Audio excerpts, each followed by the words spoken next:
It's not me they're coming out to see, it's this character that I play. Yeah, you know, a year ago I was shoveling asphalt, and a year from now I could be doing it again. Luke is a super supportive, loving, stand-up guy. What a genuine, classy young man. One of the gentlest souls. He was a very singular human being. I just adored him. He was a wonderful man. He had that quality that certain people have where when you feel like you're talking to him, he was 100% focused on you. He did not have a bad bone in his body. He was just the kindest, most gracious, humble, funny. He was absolutely the best. I absolutely adored him. We got to see each other one last time. It was the same Luke, the same amazing, loving, kind, funny, crazy Luke. Luke was a writer's dream.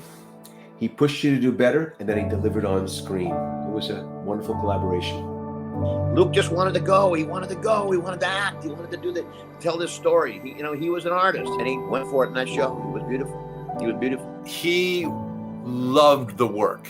He loved being an actor, and he loved finding the best he could in a scene. And he committed to things, and he went for it, and he wasn't afraid to just go for it. He always was down to earth.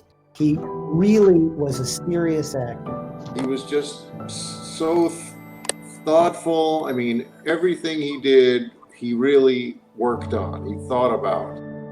There was nothing casual in his work ethic. Infectious energy, he was just this incredible, warm, generous guy. I went into the makeup trailer and Luke was there.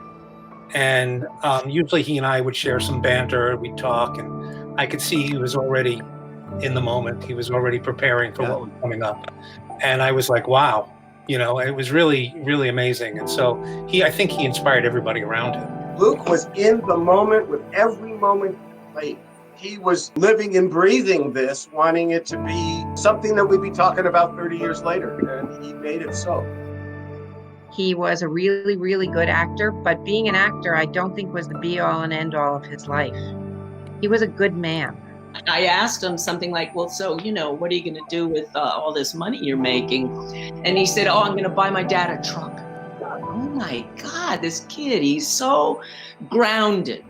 And it was just that selfless quality that he had, that he wanted to just celebrate everybody else's joy. While I was waiting to do my screen test with Tori that day, I was given one of the dressing rooms. As I was going in there, Luke sort of pulled me aside and said, hey, I know this is it's pretty stressful, but you're gonna kill it. It gives me shivers thinking about it, that he would just take the time to do that. Luke Perry was very, very friendly with me, and we got on very well while I was working. He was a good support.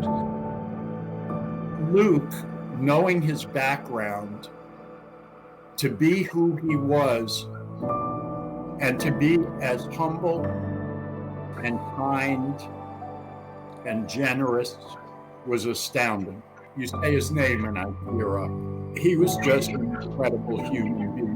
He fought so hard to look like the guy who loved horses all the time. He wanted everybody to know he was the real guy, but he didn't need to do that because he just was the real guy. Such a lovely, charming, wonderful human being, so this series, you just miss him. Amazing.